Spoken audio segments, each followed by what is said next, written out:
Evening, everyone. Welcome to Cape Fear Community College on this Thursday evening for the Hope Abounds Annual Cancer Forum. My name is Bob Townsend of WECT. I am proud and pleased to be your moderator again tonight. This is the 7th Cancer Forum that we've had from Hope Abounds, Women of Hope and Kids of Hope. And tonight, this is the opportunity for you to learn what is going on in the fight against cancer, what local treatments are available, what is on the minds of some of the top cancer physicians and associates in the medical field that we have here in the Wilmington area. We have an outstanding panel, as we've had for the past years, and it's outstanding again this year. I'm going to introduce those to you in just a moment. We want to thank you for being here, the students being here. We want to thank you for watching online tonight. We're going to go through the panel members to have a presentation, and then we're going to have the opportunity at the end of that for you to have your questions that you'll write down while they're talking, some of those answered, and we'll get to as many as we can.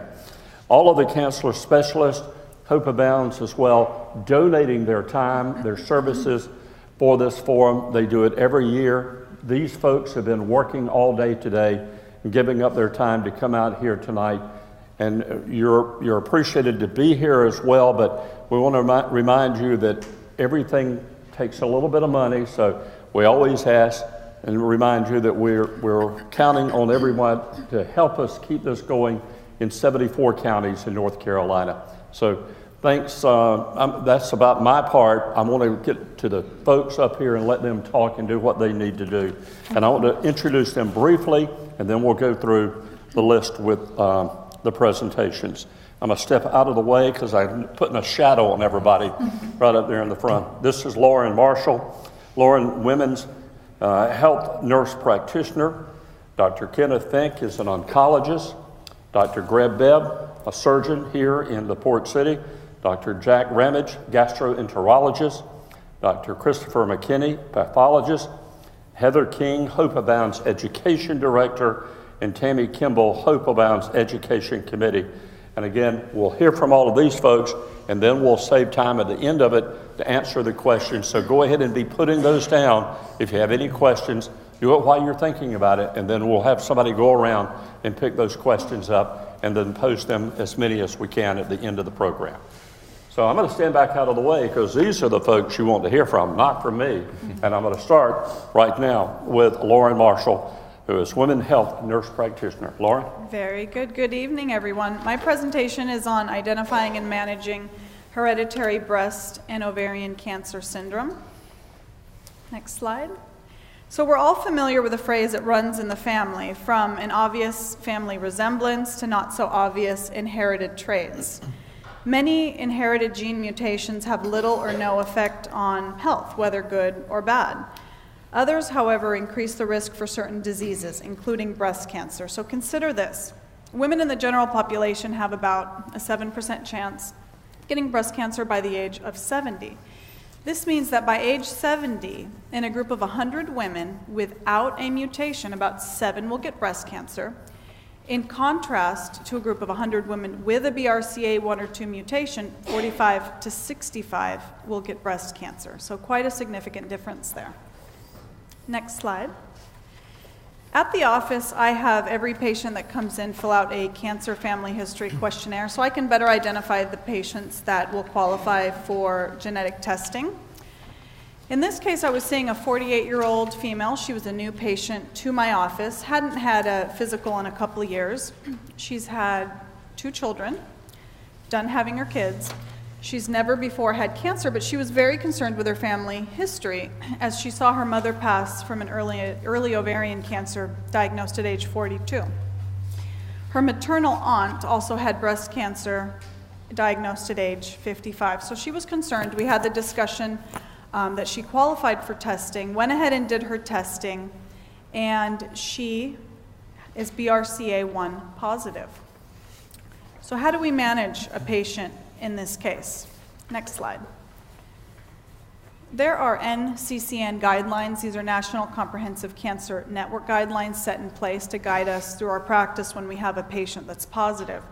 These include breast surveillance at age 18, clinical breast exams every 6 to 12 months, starting at age 25, annual breast MRI with contrast, age 25 to 29, and in the case of our patient, an annual mammogram plus MRI, ages 30 to 75. This is as opposed to regular routine screening guidelines for a not high-risk patient, including annual clinical breast examinations, mammograms at 40.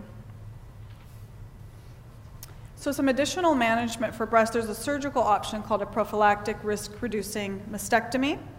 And the risk of a second or contralateral breast cancer is a lot higher with high-risk patients that are carriers, so this is a good option to consider. There are also a couple of medications that reduce breast cancer risk in high-risk patients. In contrast to breast cancer, screening for and surveillance for ovarian cancer is oftentimes ineffective. We can ultrasound a woman's ovaries.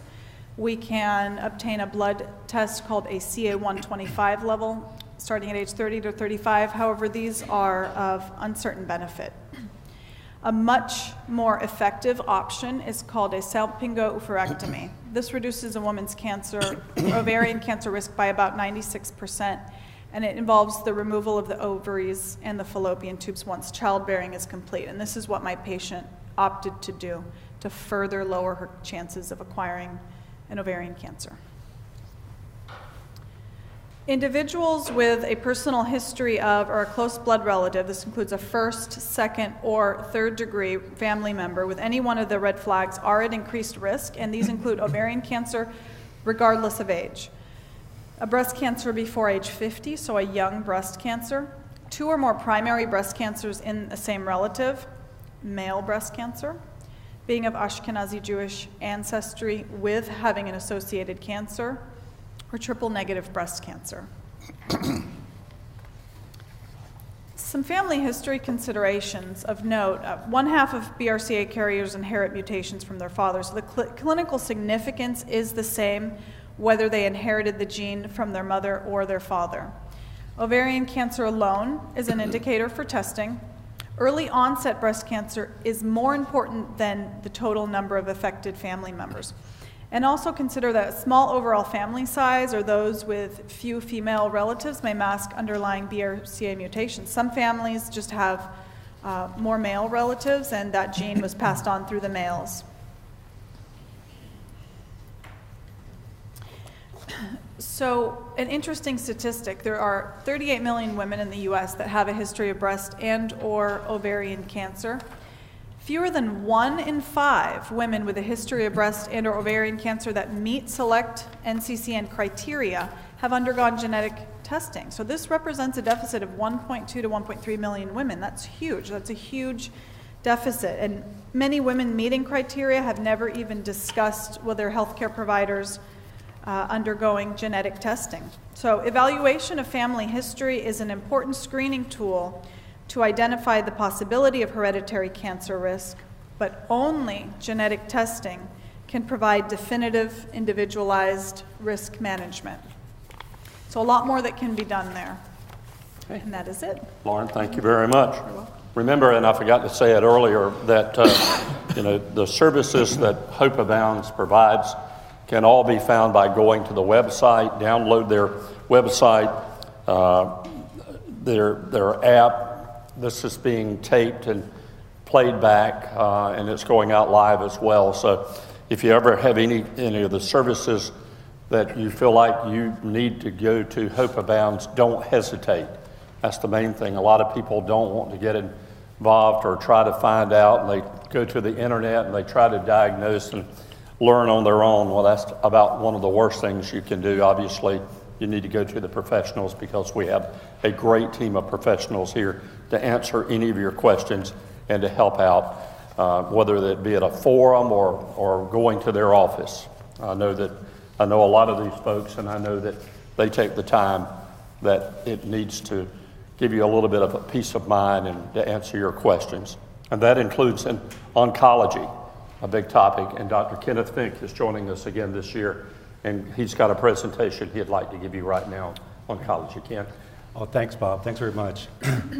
Well, welcome everyone. I'm really honored to be here, and as Bob mentioned, I'm a medical oncologist, so I see lots of patients with cancer. That's really what I do, is I see patients once they've been diagnosed. That's typically what I do on a day-to-day basis, as many of the other physicians here as well. But this area of prevention, I think, is awfully important too, and that's why I think we're all gathered here. Really want to hear about this, how we can prevent cancer, perhaps in patients who are at the highest risk. And this is some pretty scary stuff. The way the format was set up for today was to have some case presentations, sort of as an example of what we see and what's going on out there. And we're mostly in the medical field ourselves, and we know a lot about how patients feel, but this is the way, when you see the actual patients and the families and the concerns that they're having for themselves and for the members of their family, it's just a lot of fear, I think, that goes on inside. And a lot of what we do as medical professionals is try to allay the fear. One of the best things, I think, to have that happen is that we know a lot more.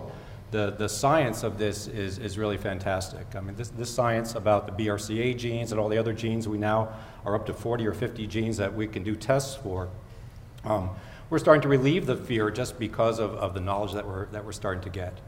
So why don't I just present a case or two here of patients that have come into my office and sort of get the feel for how it might have been when I was seeing them and the fear that they were thinking as they were going through it, and then some of the information that I was able to give them to allay that fear. So this is a patient I saw actually very recently. The proband is actually not the person I saw. I actually saw some of the family members. The proband, now we use the term proband to mean the person with the malignancy that really sets the ball in motion, that gives us the concern that there's a problem going on in the family. She was only 50 years old when she had her first cancer, and it was a stage 2 breast cancer. There was enough, I don't know what the criteria were, but she had enough criteria to actually get the BRCA testing, and her doctors saw fit to get it right away. So we get the blood test, it's sent off, and out comes this test saying that this woman, within all the cells of her body, has this defect called a BRCA2 gene mutation. And a particular one here, I wrote the C778779delGA. You can see how much science goes into that. That is a particular spot on a gene that's got a defect, and that particular defect causes an inability of this gene called the BRCA to function. What this BRCA gene does is it actually corrects DNA errors. So as we go through in life, all of our tissues are in the body, especially some of the glandular tissues like breast tissue, ovarian tissue, is subjected to DNA breakage. How does that happen? Food we eat, things that we're exposed to, pretty much just living. Our DNA is breaking and our DNA is getting repaired. That's what the BRCA genes do, is they come in and repair broken DNA. This woman has a BRCA2 gene mutation that does not allow that gene to effectively correct DNA breakage in the cells of the body. So that's what leads to these cancers. So she has this gene, it's in all of the tissues of her body. She's obviously very worried about this. We can tell her, yes, you've got this gene, we're sorry it's in your body, but we have things we can do about it, and we'll get to that. In addition, she has 2 daughters in their 20s, and they're probably in the room with her, finding out about their mother's breast cancer and her positive gene test. So they asked for the test, and thank goodness they get the test, and they're both negative. So that was good.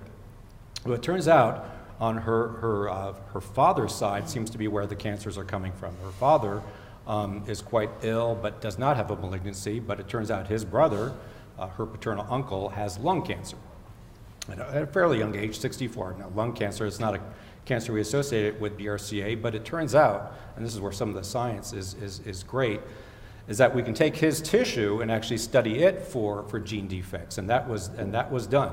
Why do we do that? We have new targeted therapies for cancers, like lung cancers, breast cancers, and colon cancers. We can send the tissue off and see if there was a particular target. So we send off a whole panel of tests, about 100 molecular defects are looked for, and on his lung cancer tissue comes back a BRCA mutation. My goodness, and it actually turns out it's a BRCA2 mutation. He gets a test on his blood and turns out that he actually has this in his bloodstream as well. So not only does he have the BRCA2 gene in his blood, he's actually got it in his cancer.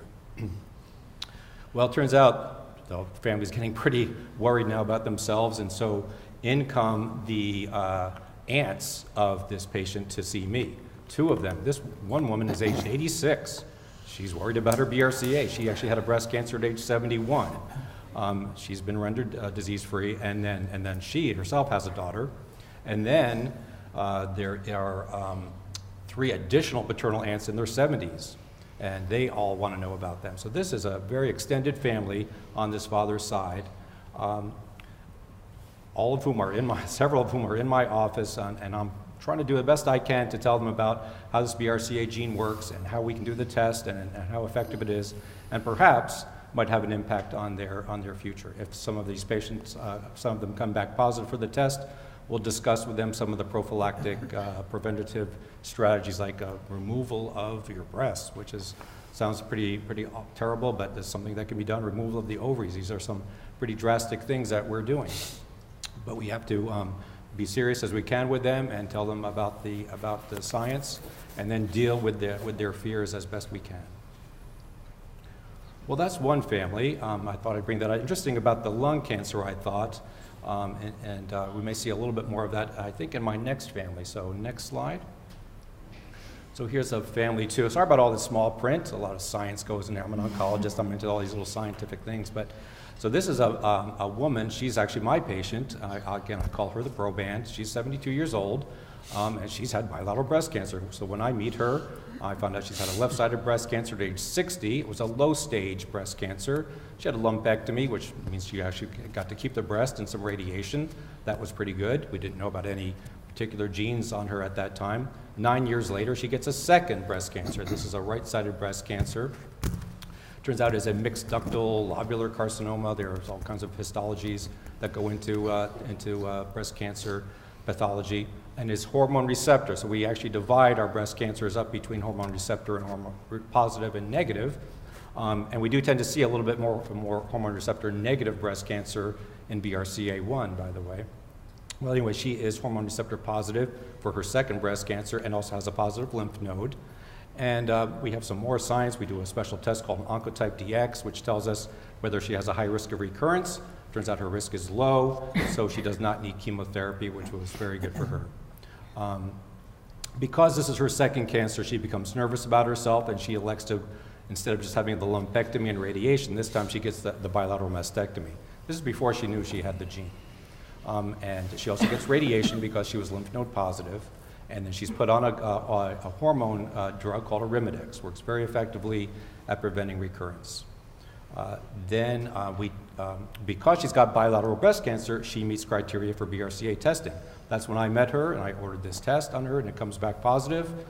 For this particular, there's another gene there with the C3576 deletion or exchange of information within the DNA of the BRCA1, leading to defective ability of that BRCA1 gene to work. So we are talking to her about possibly having the ovaries removed. Something comes up, she has a cough or something, we get a CAT scan, and now she's got a lung mass. So this is she is a smoker. We find a lung mass, we take a biopsy. This is small cell lung cancer. This is not a disease, lung cancer, again, not associated with the BRCA1 or BRCA2 genes. But here we are again, the second case with a lung cancer. And again, she's not had an oophorectomy. I put her on some treatment for her small cell lung cancer, and she's doing fine. So again, we're very busy taking care of these people and with their cancers and so on, but still we need to find time to ask them about their families. So I do the best I can to get a family history. She's got 2 daughters. Oh, really? And how are they doing? Well, they both had breast cancer. My goodness. One at age 35 and one at age 43. And in fact, one of my daughters has died, she tells me, of breast cancer. Now, I'm starting to get anxious and fearful. She seems, pretty okay, but this is obviously something that she's been dealing with for quite some time and has gotten through her grief. But I'm hearing about it for the first time, and I'm started really asking lots of questions about the rest of the family. There's the oldest daughter of the deceased daughter, so this would be the woman's granddaughter, has the test done and is BRCA1 positive. She has prophylactic mastectomies and oophorectomies in her 30s. There's another daughter who has not yet been tested. She's still a bit too worried and fearful, but it turns out she has 3 daughters. We're really starting to broaden out into quite a big family here with a lot of concerns. It turns out there's yet more people, a paternal half-sister, so again, this is on the father's side, had breast cancer and died in her 40s. So her half-sister has already died of breast cancer. And this woman has a daughter who had breast cancer. Don't know the details, and most likely has the gene as well. So again, lots of dynamics here, lots of family dynamics.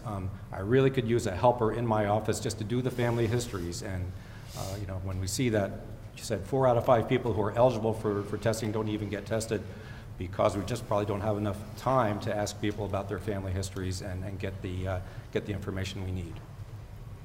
And I'll move on to the next slide, family 3. And this one is, again, my patient. Such a nice woman. She is, again, I call her my proband. She's only 51.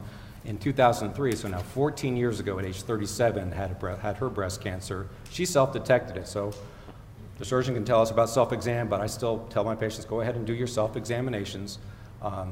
It turns out she finds it, and then a biopsy is done, and she has a breast cancer. It's hormone receptor positive, strongly hormone receptor positive. That's good. The more hormone receptors, the better. Usually, the less aggressive the breast cancer will be, and the more likely you are to survive.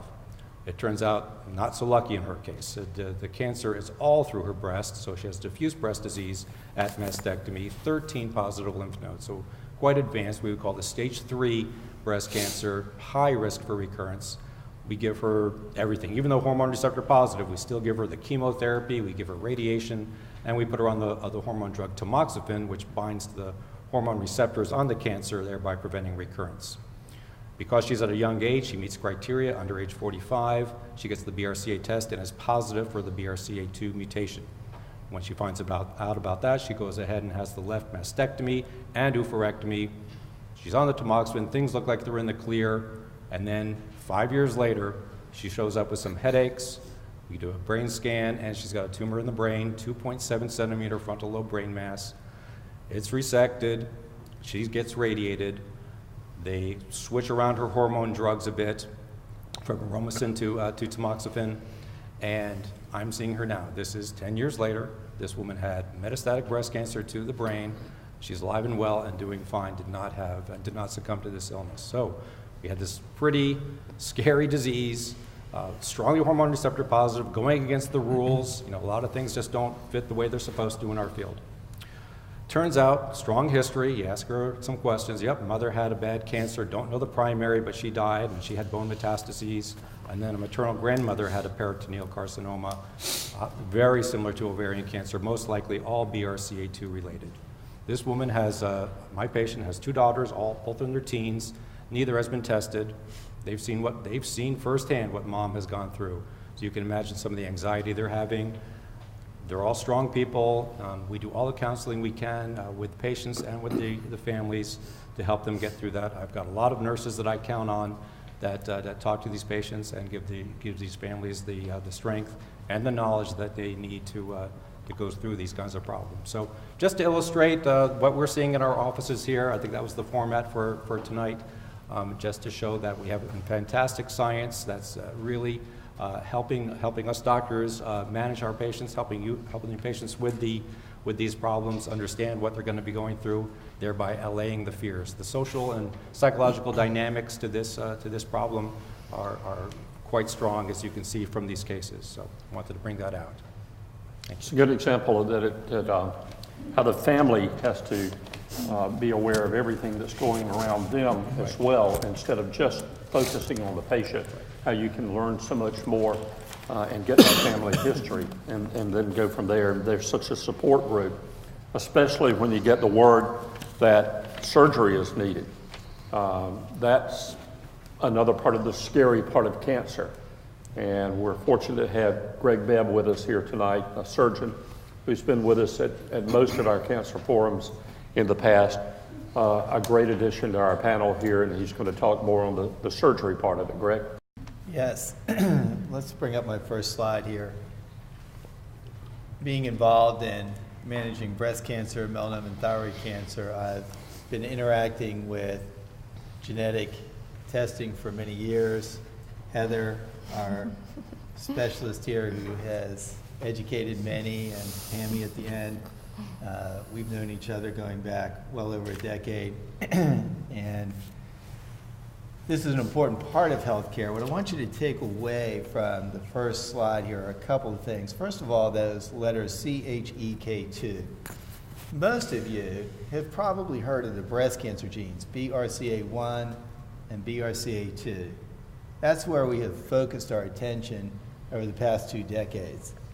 However, over the last couple of years, there has been a large discovery of other genes. So now we talk about panel testing, and we're testing as many as 48, 50 genes. And this is one of those genes that has been recently discovered, characterized, and some management aspects have been developed. So if in your family somebody has a suspicious history and you say, well, they've been genetically tested, so I'm not worried about that, you may want to go and ask, did you have the little test with the 2 genes or the big test with the 48 or 50? I'm doing a lot more what's called completion testing on people who thought they were in the clear genetically, and we find out something like this, whether we're actually not. The second point of this slide that I want you to get is the age of the diagnosis. Just look at the age of these patients. I see a lot of healthcare attire out there, so I see other people have been working all day too here tonight. Well, when you are taking your history, when you're caring for these people, when you hear of these sort of young age diagnosis settings, this ought to trip your brain to say we ought to be looking for some genetic soil out of which these things are developing. Next slide. This is some of the consequences of this CHEK2 mutation. I don't want to go too much into the science, but essentially DNA is a strand of amino acids, and if you have a mutation, you want to cut out that mutation strand and fix it. And our body has been designed by the Lord with a mechanism or a set of mechanisms that repair these. So it'll cut and splice.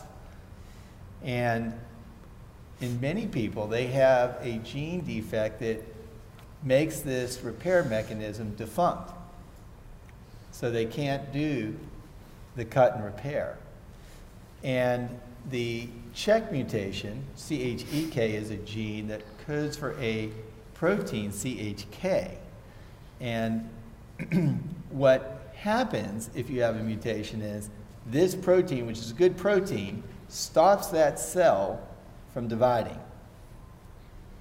And while it stops it, it has time to repair it or just hold it until it dies its own death. And that's a word many of you may have learned in your classes, apoptosis. So if you have this gene, what are the consequences? Well, female breast cancer is significantly elevated, as we heard from Lauren's presentation with the BRCA. But a second issue comes up when I've got the patient with a newly diagnosed breast cancer in front of me, her risk of a second breast cancer. Now this might impact her surgical decision. Does she have a lumpectomy, preserve most of her breast tissue, and treat this one breast cancer adequately, or does she take a different strategy of prophylactic mastectomies, plural, to address her ongoing risk? Male breast cancer is a risk as well, though it's small, it is something to pay attention to. Prophylactic mastectomy is not recommended in that setting. And then colorectal cancer has been associated with this as well, and right now there are some guidelines that suggest that we ought to be screening people 10 years before the age at which their relative was diagnosed with colon cancer. So let's say your relative with colon cancer was diagnosed at 42, when would you start your screening? 32. Next slide. So our last slide, and this is a pedigree. And the point I would like to make about this is in family histories, which take time, and as Ken said, you almost want a person there in your office collecting this data, and you may be that person. We tend to focus on your mother, sister, daughter, but really it's important to go out 3 levels, the grandparents and the cousins as well, because that becomes very important information, particularly when the culture is going towards smaller families. You need more data. And so we are taking time to try to spend more time gathering the data. Those are my points. Great, thanks very much. And let's talk about gastroenterology now. Dr. Jack Ramage is joining us this evening, and Jack has got some slides as well in a presentation. Jack? Yes, I was be talking about Lynch syndrome, and we have the first slide, please. And the name of this is varied over time, also known as HNPCC, hereditary non-polyposis colon cancer, and it's gone back to Lynch syndrome. And I think part of the reason is to help see that it's not just colon cancer, it's a variety of manifestations of bad genetics. And next slide. And I just kind of listed out what we wanted to try to get out of this a few minutes, and that's when to test. When do you think about testing someone for this, and how to go about it? And like some of the things we previously discussed, there can be multiple genes that account for the same types of cancers. And then once you find out somebody has this, what do you do? Because the goals for some types of cancers are to prevent the cancer. And then some of the cancers you can't prevent, it's simply to detect early. And so this can be pretty stressful when you're talking about patients and say, we know that you have this genetic situation, and you have a conversation. Some things we can easily prevent. Colon cancer we can prevent usually. Some of the others, they can be pretty subtle, and the goal is simply to catch them early. And we'll get into more of when do you test, because that becomes a key issue. Next slide. When I was asked to present on this topic, I think the first thing I thought about was a neighbor I had when I lived in Wisconsin. She's godmother of 2 of our 4 children, has 3 children herself. And she had just kind of this new onset pain. She's a super fit female. She's almost 50 now and still running marathons several times a year. And she had just nondescript pain, and had a family history with her mother with multiple colon cancers, who had, I think, resisted having her colon removed, which probably would have been the right thing to do, but she had resisted that and ended up succumbing to colon cancer. And had a sister with some colon polyps. Next slide. Nothing too special in the physical exam, and typical is more common today than it was then. CT scans are done by the primary physician and showed some minimal findings in the pancreas, and she ended up I facilitated her getting an endoscopic ultrasound. I did not do that, although that's something I do, and I did not want to be her caretaker even though I was so close to her, but they found a little nodule in the pancreas, and it ended up being an adenocarcinoma. And this was in basically a 42-year-old female. She ended up going to a pancreas resection, and it was localized, and ended up having genetic testing that showed one of the mutations that can go along with the syndrome, MLH1, and probably was present in her mom and her sister as well. She was done with childbearing, and so we can talk about associated cancers, but she had went ahead with a hysterectomy and oophorectomy. Her oldest child at this point, I think, is 16, 17. The children have not been tested, and that's something that we can talk more in the discussion. But when do you test? Because there is probably a sweet spot, but when do you test? Not too early and not too late. And then once you know someone has Lynch syndrome, you're pretty aggressive at trying to detect things. Colonoscopies almost yearly, every 1 to 2 years. And what she's been undergoing, routine screening. She's been cancer-free for over 5 years. Interestingly, her sister was diagnosed with a malignant glioma of the brain, which is a very uncommon cancer of the syndrome, but it's part of it. And that's just in the last few months. Next slide. So before there was genetic testing, or it was that common, we used pattern recognition of family history, and we still use this to kind of decide when do you perform genetic testing. And there's been different evolutions of this, but this latest was Amsterdam 2 criteria, and I won't go into this in detail, but it's basically, it's a variety of cancers, not just colon cancers, endometrium, ureters, renal pelvis, small bowel, and that depends on generations and what age they were diagnosed and excluding other types of genetic syndromes.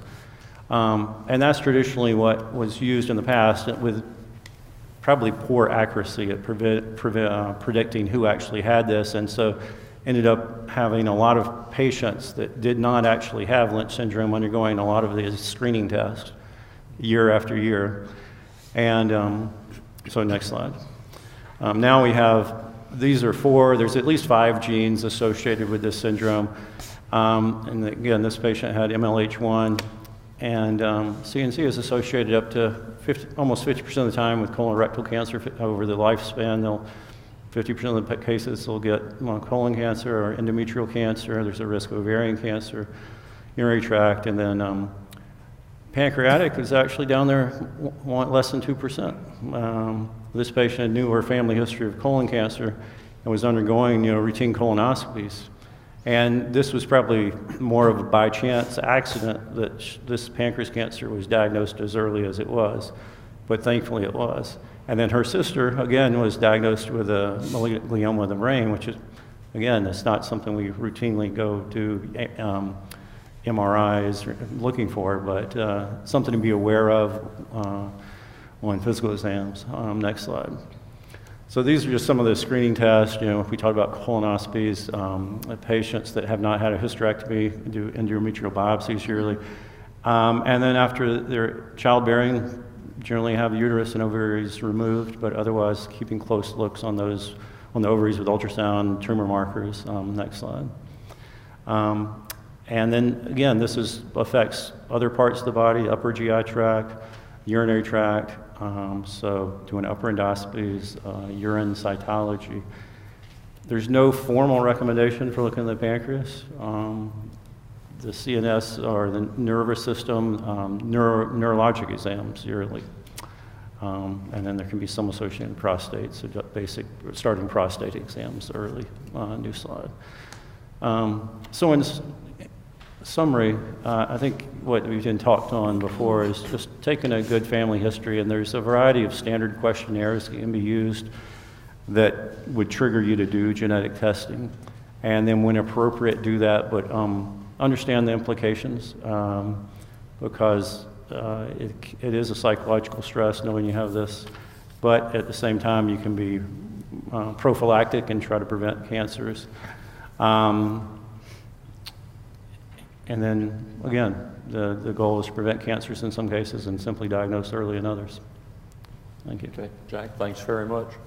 Hopefully you're able to take notes, but hopefully you're following along here where you can take a copy of all of these slides with you when you leave here, and be sure to jot down any questions you may have while they're presenting the slides up on the screen, and then we'll answer those questions in just a few minutes. And that includes a question you may have about pathology. So let's go now to Dr. Christopher McKinney, pathologist here, with his presentation. Chris? Thank you, Bob. I really appreciate the opportunity to be here tonight and talk about a really important topic. And it's a topic that we deal with on a daily basis. If you'll just go to the first slide, we'll get started. First of all, I just wanted to talk about pathology. What is it? I know most people in this room probably don't really understand what we do and how we do it.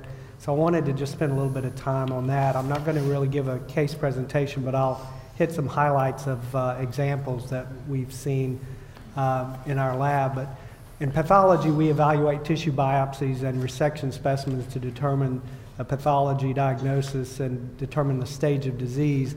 And the way we do that is by histology. We look under the microscope at the microscopic structure of tissues using different types of staining methods.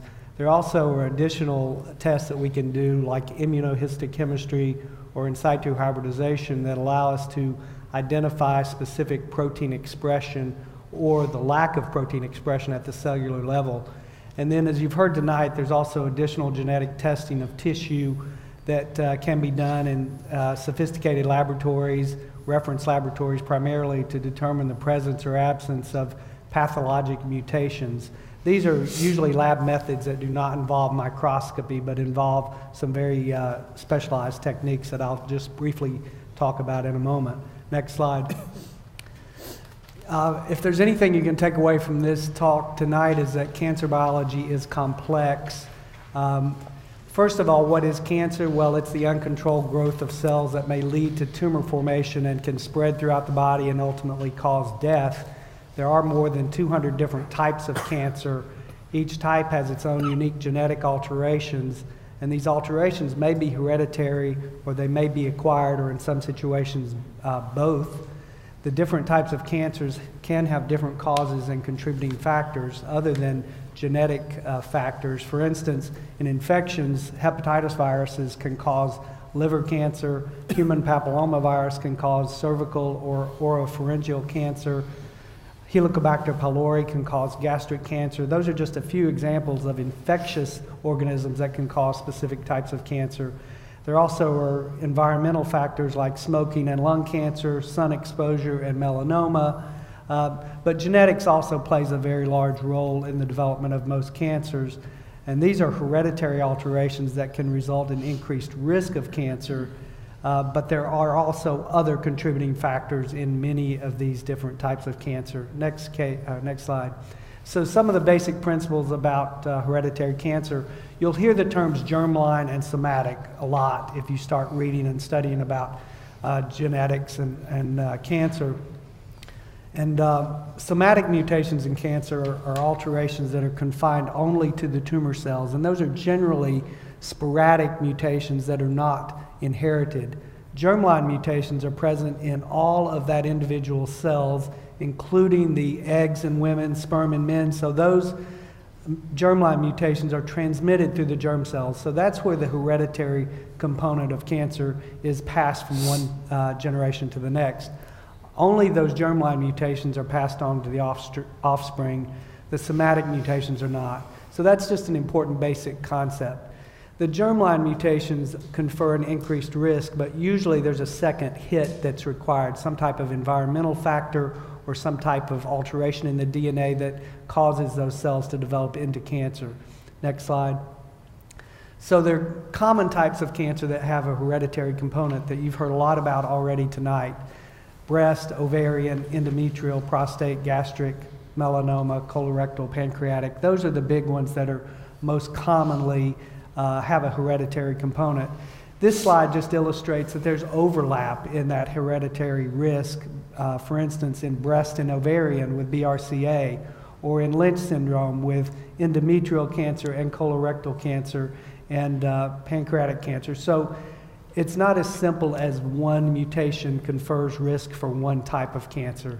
There's a lot of overlap there. Next slide.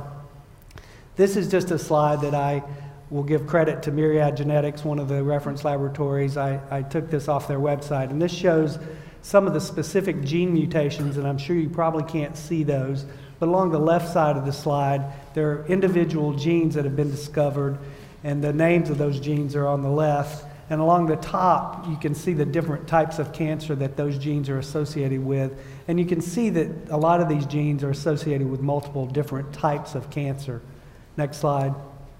This is just a further example of that, where you can see different syndromes along the left. For instance, Lynch syndrome, familial adenomatous polyposis, MUTYH-associated polyposis, and the list goes on and on. It's a long list of hereditary syndromes that are associated sometimes with other clinical findings other than cancer.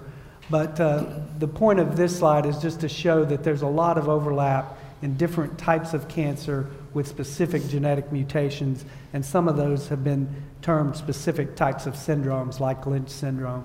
Next slide. Here's an example of what we deal with when we get a colon cancer resection.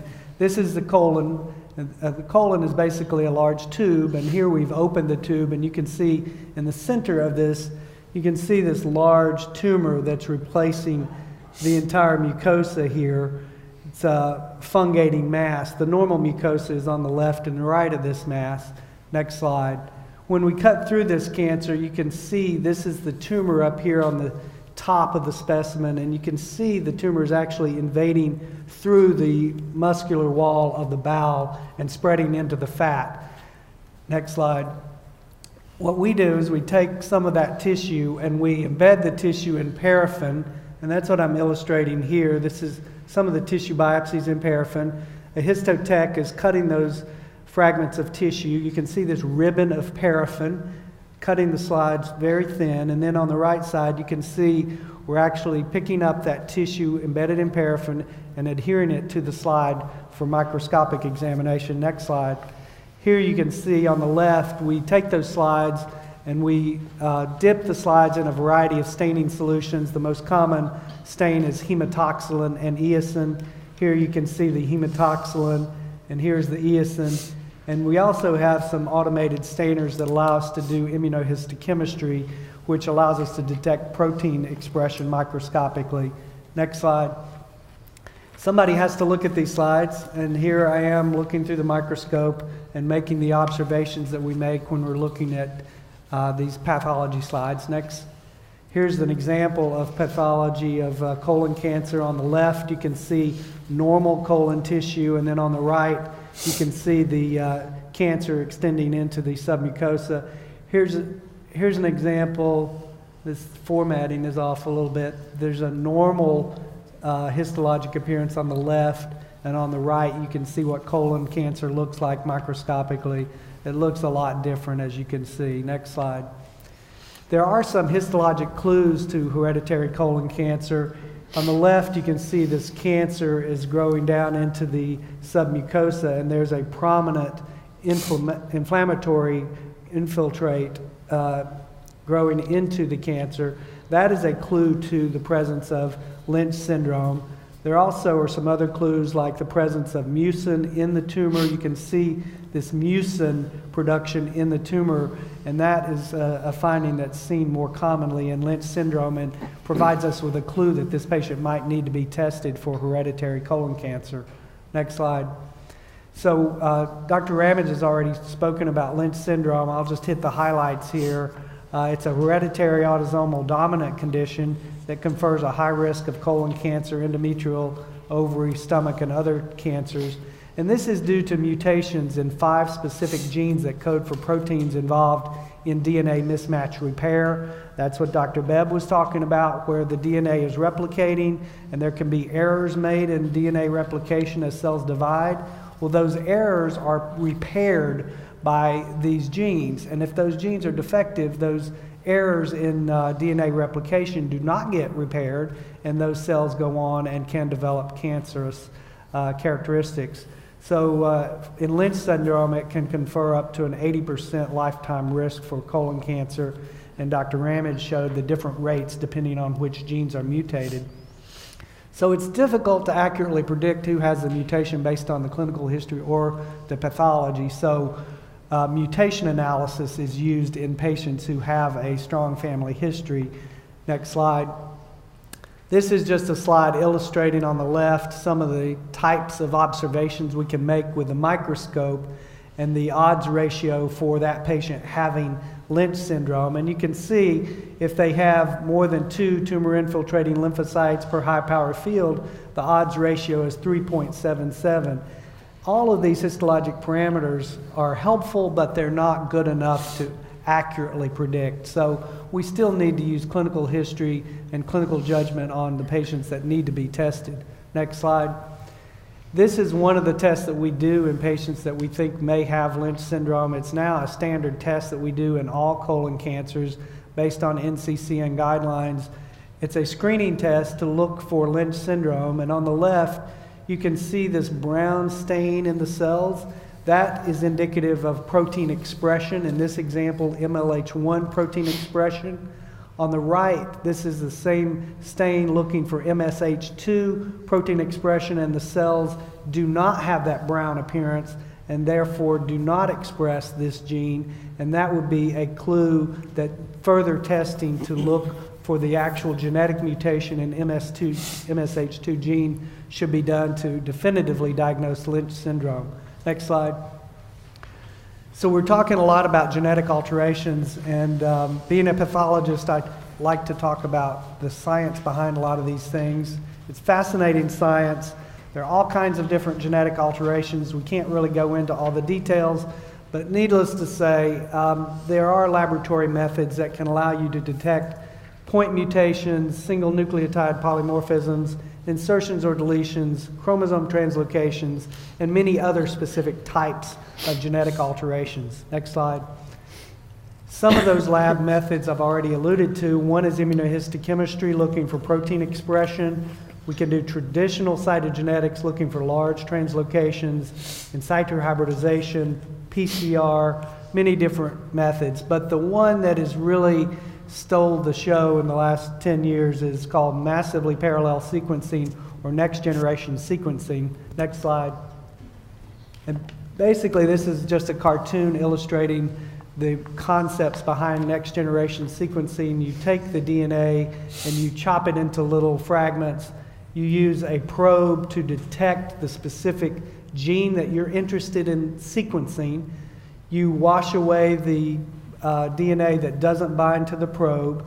You can capture these fragments using actually a magnet, because there's a magnetic bead that allows you to capture the DNA fragments of the genes you're looking for, and then you can do sequencing of those target genes. That allows you to do sequencing of 50 to 100 genes very rapidly and less expensively than sequencing the entire genome. Next slide. This is another cartoon just illustrating next generation sequencing.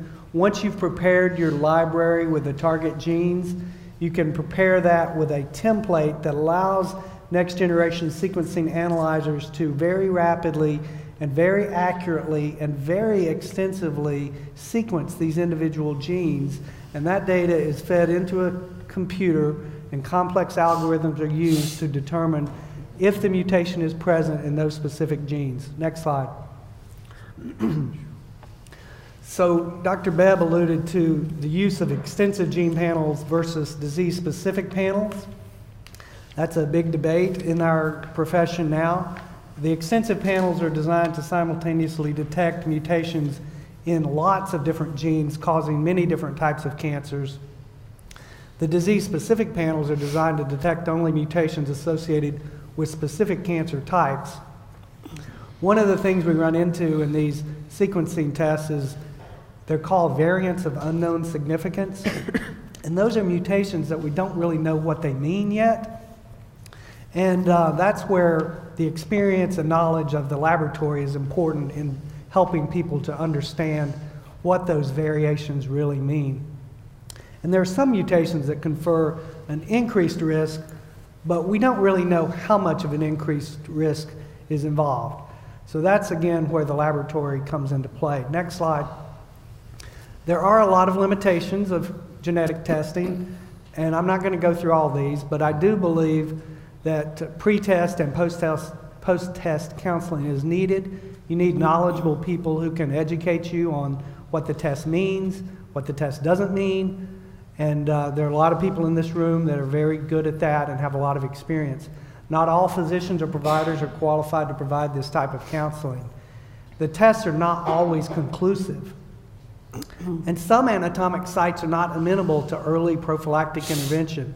For instance, pancreas. You can't really take out someone's pancreas to prevent their cancer, but you can initiate increased screening to detect that cancer earlier. Testing and screening can obviously create a lot of anxiety, it can cost money, and it can be emotionally challenging for patients. So it's important, again, to have a counselor who can help you through these issues. There are also a lot of concerns about insurability, specifically life insurance, and other people in this room can speak more to that than I can, but it is a concern that patients have brought up when I've spoken to them. And if you have a strong family history, increased surveillance may be appropriate regardless of the test results. Next slide. So the advantages of these tests for family members is that they're non-invasive, they can be performed on tissue or blood specimens, they can help at-risk family members initiate increased surveillance, prophylactic surgery, or other treatment. You can also identify patients who may not need to have that additional surveillance. It also assists in decisions to initiate additional surveillance or additional surgery for patients who already know they have cancer. And now some of these mutations are being associated with treatment decisions like BRCA and PARP inhibitors. Next slide, I think this is the last one. So the goals of genetic testing are to prevent the development of cancer altogether, detect cancer earlier for more effective treatment. Sometimes it can help a patient with an answer to why did this happen to me? It wasn't anything you did, you just happened to have a genetic mutation that puts you at increased risk. Next slide, or I think that may be it. Knowledge is power. I'm a firm believer in this quote. The more you know about your risk, the more you can do to prevent the development of cancer. And that's a great thing that this organization is doing. Thank you. Chris, you're right on knowledge is power, and we've heard from Lauren. We've heard, Ken talking about oncology, Greg with surgery, gastroenterology with Jack, and you with pathology. But you got to find places to have that education explained to you for the layman person. You folks are fortunate you're studying all of this. You have a better understanding than a lot of the people that are watching us online tonight. And so let's go to the folks that can provide some assurance to you, some comfort, and try to break it down for you when you do get the word that you or a family member have cancer. Heather King is the Education Director for Hope Abounds. Heather. Thank you. So I just want to thank each and every one of you for being here tonight, because it just shows that you care, right? You want to learn more. And we talked about a lot tonight, and a lot of it seems kind of heavy, and a lot of it seems scary. But the reality of it is that if these patients have a cancer diagnosis, that's scary. So that trumps everything else. And knowing the answer to this will not only change their care, which many of these doctors have talked about tonight, it could potentially impact families for generations to come. So there's a lot of information that we talked about, and I really truly hope that you guys do ask questions at the end, but just know that, cancer is scary. It's important to know the genetic status, if there is something there or not, to know how to treat it, and also to be able to help that patient, and like I said, generations to come. So one thing, if you want to go to the first slide, I'm going to talk about some of the practical stuff, some of the stuff that your patients are going to ask, and they're going to be like, what do I do with this? Before I get started on the slide, I did want to address one thing. We've talked about so many different mutations tonight, and all of those mutations that we've talked about, the majority of them are autosomal dominant, which means that if I carried the mutation, my kids would have a 50% chance of inheriting it. So it's literally a coin toss, right? Now, if you find a positive in a patient and the daughter gets tested, like Dr. Fink's family, and they're negative, they're back to that general population risk. So that increased risk and the fear that they have seeing my mom got cancer, my grandmother got ovarian cancer, that fear will still be there, but they didn't inherit that mutation. So they're not at that 87% risk of ovarian cancer and almost 50% risk of 87% risk of breast cancer and almost 50% risk of ovarian cancer. They're at general population risk. So back to that normal 7 out of 100 risk. So it does change things for patients. So autosomal recessive means that both mom and dad would have to be carriers in order for the child to inherit it. And there are only a few mutations that are like that. One is MYH, which Dr. Ramage talked a little bit about, and it's more of a colon cancer gene. Sometimes patients will have lots of polyps and they're high polyp formers, and sometimes they don't have any polyps. So, but the only way we know the answers to any of these families, and we can provide some sort of, this might not happen in the future generations, and this is why it happened, is by doing genetic testing. So I just wanted to start with that, sorry. First thing is people always ask, and we've alluded a little bit to, can I be discriminated against by knowing my genetic status? So GINA, or the Genetic Information Non-Discrimination Act, the first part of GINA was put into effect in 2008, and that was about employment. So employers can't discriminate if someone is found to have a BRCA mutation or a Lynch mutation. In 2009, it was expanded so that health insurance was also included. So patients can't be discriminated against for employment or health insurance. Now, Dr. McKinney spoke about this a little bit. Life insurance is completely different. right? So if someone is truly concerned about that, have them get life insurance prior to getting tested. But the reality of it is that if they personally have cancer or have a strong family history of cancer, they're already being discriminated against. So I personally have a lot of cancer in my family. On my dad's side of the family, my grandmother and great-grandmother both died of ovarian cancer. On my mom's side of the family, my aunt had breast cancer in her 40s, my grandmother in her 50s and 70s, and my great-grandmother in her 70s. So when you see that, you're like, wow, red flag all over the place. I've been tested, and I'm negative. But my life insurance rates are still really high because of my family history. So I've never had cancer, and I'm negative, but my life insurance rates are still high. So it should not be the only reason why patients don't get tested. That just doesn't make sense, right? So if anybody asks, Gina protects them from being discriminated against for employment and health insurance, which really is the most important thing. And if they need that life insurance, then go get it, then get tested. The next thing is the Affordable Care Act. Have you guys heard of the Affordable Care Act? Yeah.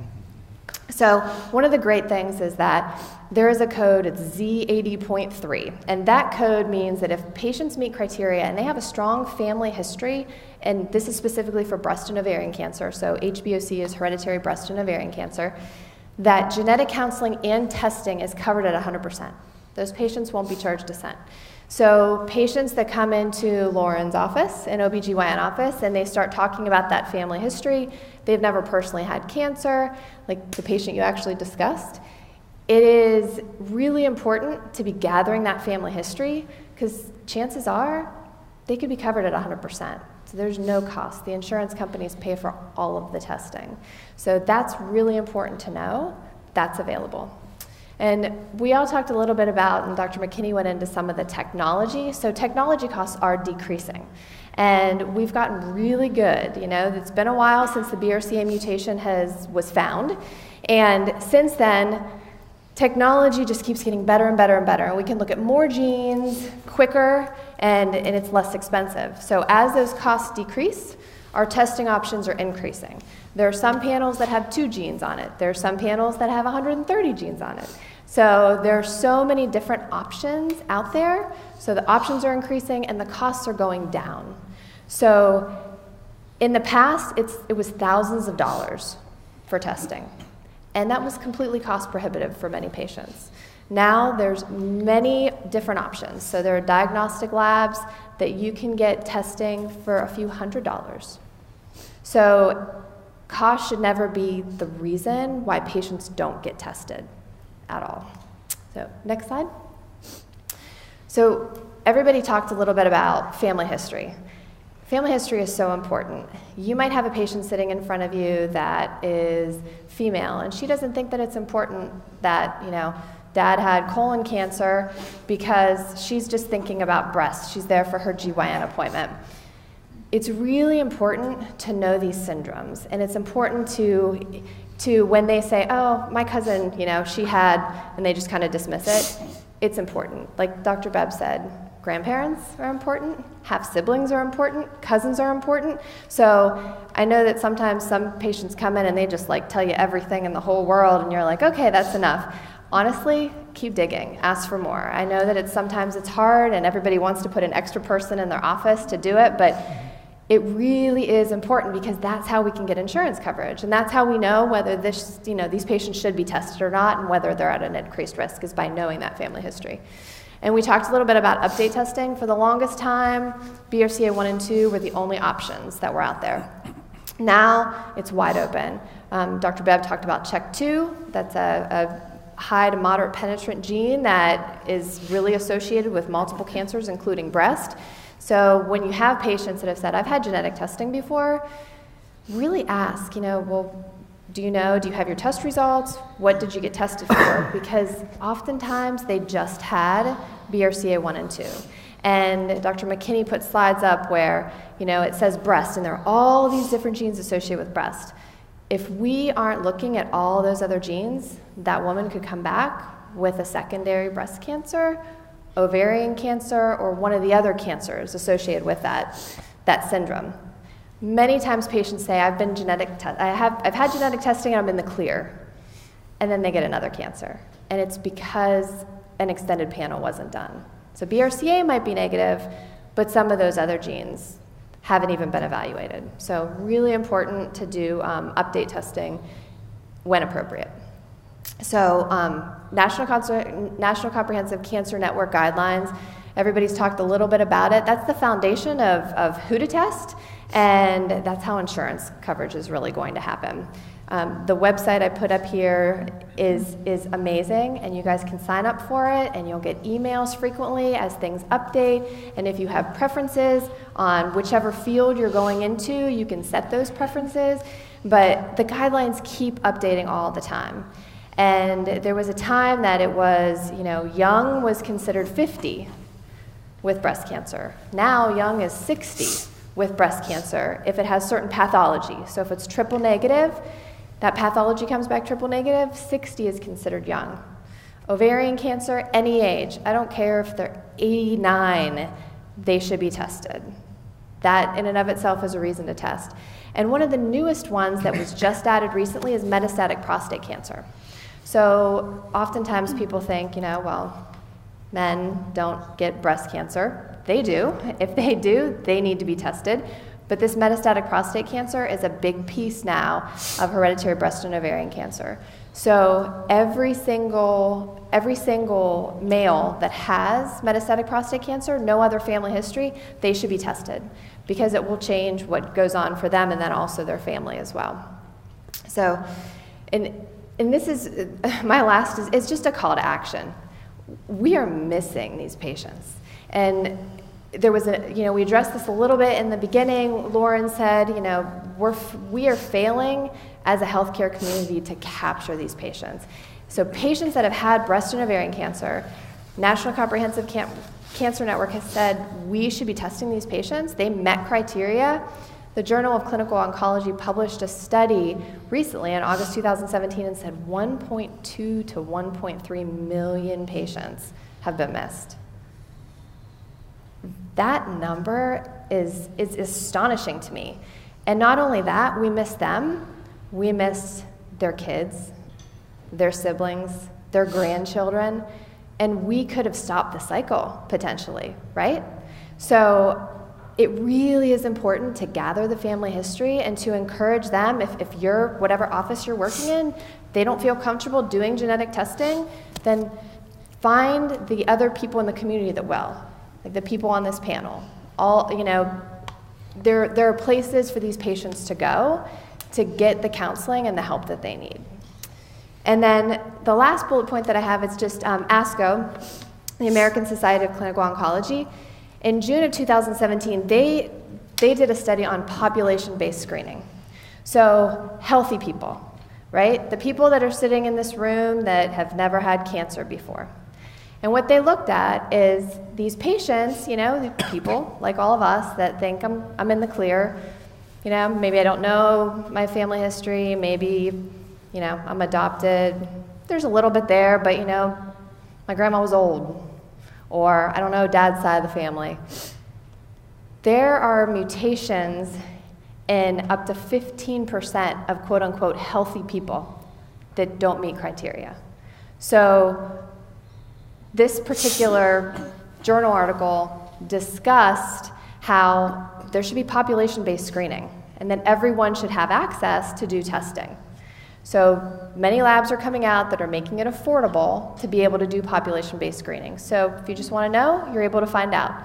Post Angelina Jolie, so many people went to their probably OBGYN and said, I want to know if I'm ever going to have breast cancer. This testing doesn't tell you whether you're ever going to have breast cancer. It tells you whether you carry a gene that increases your risk that's associated with breast cancer. But if the technology's out there, why not know? Because whether you get tested or not doesn't change the fact that every single cell in your body carries this mutation. So, patients can choose to kind of stick their head in the sand, or they can choose to go in head on, let's figure this out, and let's do the medical management that's appropriate, whether it's increased colonoscopies, whether it's as extensive as I'm going to have my breasts and ovaries removed when I'm at the point where I'm past childbearing age. I mean, as a mother, I think if I could live, take my ovaries. I don't care. I want to see my babies grow up. So everybody has, a different thing that drives them, and fire. And why I do what I do is because I don't want people to have cancer. I don't want any of us to have to sit up here and do these case studies. So that's what I want each of you to take today away from this. So thank you. Well, we need to have education, and Tammy, why don't you pick up on that right now from the Education Committee a little bit more from Hope Abounds and helping the families that have got that diagnosis. Definitely. So I am a patient advocate speaker. I am BRCA1 positive, and I am a survivor. So many of you know what a survivor is, right? One who has survived cancer. But probably a lot of you don't know what a survivor is. So I'm BRCA1 positive, and Dr. McKinney, you have it in your slide, BRCA1 positive. I'm at high risk for breast cancer, ovarian cancer, as pancreatic cancer, prostate cancer, obviously. Not me, right? But I haven't had those cancers, but I'm predisposed, high risk for those cancers. So I'm a survivor. And I want more survivors and less survivors. So next slide. So I don't know who this person is. I picked this from the website. It's actually an advertisement for wigs, because this person's on chemo. But I want you to look at this picture, and how does this picture make you feel? She's going through chemo. Obviously lost her hair. Does it make you feel sad or mad? Does it make you feel proactive about your health? After hearing all these talks, does it make you want to find more out about your family cancer history? Have you already started to write it down? I know how it makes me feel. I've seen this in my family. And I'll go back to this slide in a little bit. Next slide. This is a picture of my sisters and I, and my sisters don't know I put this in my presentation. They probably would kill me. Watch out, Sports Illustrated, right? Swimsuit issue. So I have 4 sisters, no brothers. My dad never stood a chance. Even our pets were all female. A lot of estrogen. My poor dad, we always stole his brush and his razors, and I would hear him yell through the house, "Who took my brush? Who took my razor?" And it's like, you never said it was me, right? So my oldest sister, Wendy, is in the center. Cynthia is right here on the side. My sister Jennifer, the baby, is in the bottom. I'm in the middle. And then Christy, you can't see her, but she's trying to do something with her arms on the side. So growing up, I don't know, we had a large family. It was fun. All of us girls, it was fun. My oldest sister, Wendy, she was the protector, the leader. Cynthia, number 2, she was the free spirit. She still is, the black sheep. Christy, she's always a tomboy. And the middle child is normally the comedian, and she lived up to that. She's always the comedian. She's actually coming in this weekend to see me. And then the baby of the family. And then I was always the quiet one. I was a quiet one because I had 3 older sisters that took care of me. They always took care of me. And I swear, I probably didn't speak until I was 4 or 5. Because my 3 older sisters, when anybody asked me my name, they would say, "Her name's Tammy." And if somebody said, "Well, Tammy, what's your favorite color?" They would say, "Her favorite color is purple." And I never really liked purple, but it became my favorite color because they said so. I actually liked the color blue. but purple became my favorite color. They would order my food. They always took care of me. And I remember in high school, I was a freshman, Christy was a senior, and we played on the same field hockey team. And it was a varsity field hockey team, and my sister Christy was really good. She actually was in the Junior Olympics, and she was like a superstar. And I went to practice, and they were handing out uniforms. And when I got there, my sister Christy handed me my uniform. And I looked at it and it was the number 3. And I was like, I don't want to be number 3. And she was like, shh, take it. And I'm like, what are you doing? Well, come to find out, it was a brand new uniform. And I was a freshman, she was a senior, and that year they had like a few uniforms, and the new uniforms were only going to the seniors, and she was looking out for me, and she wanted to make sure her little sister got a new uniform. So I got number 3. But I got a new uniform thanks to my older sister. So they always looked out for me, right? Always were looking out for me. And eventually I taught more and more, and to get them back, I went into sales. So now I talk all the time. Next slide. So here we are. This is a more recent picture from 2004. And my 3 older sisters, I'll try not to cry, they were diagnosed with breast cancer. So Cindy, to my left, was diagnosed in 1994. She was 31 years old. Oh my gosh, it was so young. And we thought it was a fluke. 31 years old. And so we were like really sad. And, but you know what? She went into remission. And then a couple years later, Christy, the tomboy right in front, she was diagnosed. And we're like, that's weird. She went into remission. And then Wendy in the middle, at age 39, she was diagnosed with breast cancer. Now, they share the same oncologist. And he's like, you know what? Something's going on with this family. So he said, I want genetic testing for this family. And guess what? BRCA1 positive. So this is what genetic testing did for my sisters. For their treatment plan, instead of lumpectomy, double mastectomy. So they didn't get another breast cancer, right? And remember, HBOC, ovarian cancer, they had hysterectomies because they were at really high risk for secondary cancer. And that oncologist, he was at Duke, and then he went to Boston, Dana-Farber. He said, the 2 younger sisters, I want genetic testing for them. And so we went for genetic testing. And we were positive, 50-50, right? We're both positive.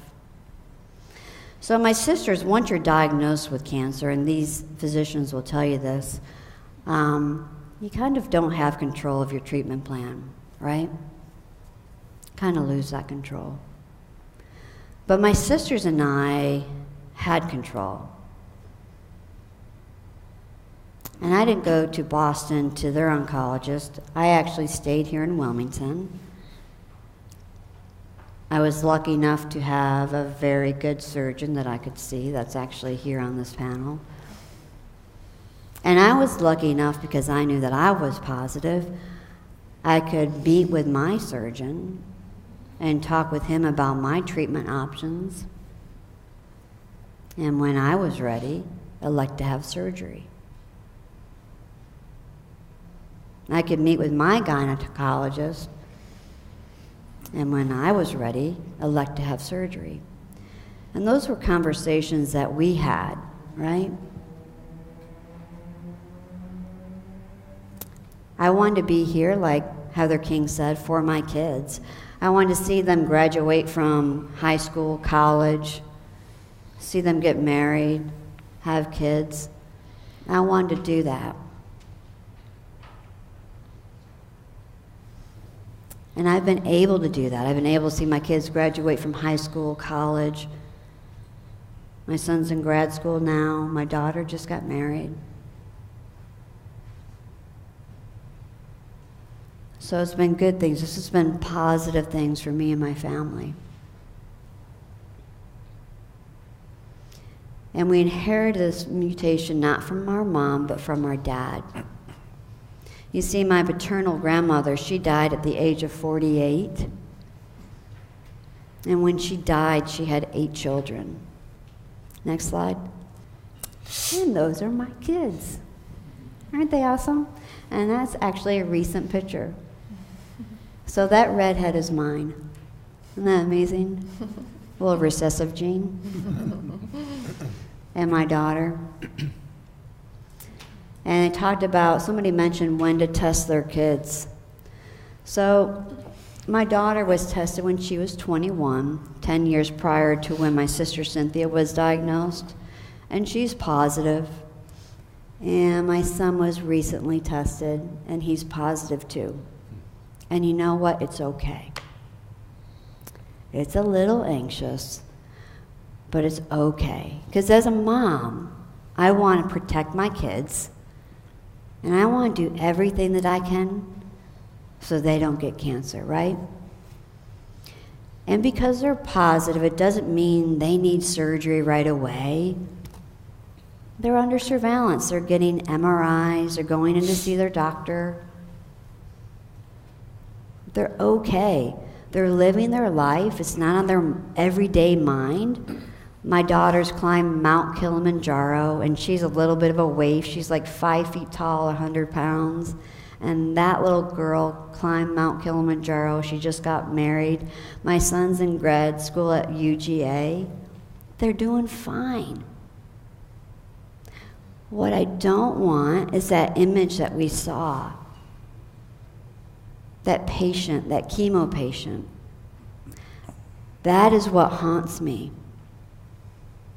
When I saw my sisters go through cancer, that was so devastating to me.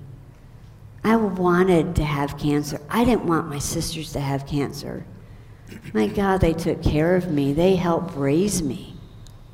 That was the most devastating time of my life. It killed me. And I asked God, I'm like, why? Why my sisters? I wanted to have cancer. I didn't want them to have cancer. But I think he had a different plan for me. He said, you know what? I want you to raise awareness. And that's going to be hard. Because this is something new. This genetic testing is going to be hard. It's going to be really hard to educate people, educate the medical community, but you can do it. See, you were the quiet one, and you're going to have to get out there and you're going to do a lot of talking. And it's going to be really hard to convince people, but you can do it. So all of you, I really want you to take a look at your family cancer history, and I want you to pay attention to it. And you might have to be your own patient advocate and go to your doctor. And here's something else for you men. Women, when you go to your OBGYNs, I think they're doing a pretty good job screening you. Men, it's a little bit harder. Think of my son. I know he was tested because his mom was going to make sure he's tested. But primary care doctors, you know, it's a little bit harder to get screened, right? So you might have to be your own patient advocate, but I know you can do it. And if you go see your doctor and they're not listening to you, then seek a second opinion. But thank you all so much for coming out here tonight and listening and gaining this knowledge. Because I can guarantee you, it's worthwhile. Appreciate your time. All right, Tammy, thank you very much. Heard a lot of information about cancer, various forms and treatment, and if you'd like to go back, if you're watching online, this program was recorded and you can go back and find that on the Hope Abounds app, website, the ROCO app, and YouTube, so you can review this at any time. And of course, if you have any questions that Hope Abounds can help with, please don't hesitate to call Elizabeth and the staff, and please help them financially as well. Some of the cost might be coming down on some of the tests, but there's a lot of things that is going to dictate whether family members get the proper treatment, and unfortunately a lot of that always comes down to financial, and they need to continue to be financially supported by everyone here and everybody watching to make sure those that need the services that Hope Abounds can offer is actually receiving.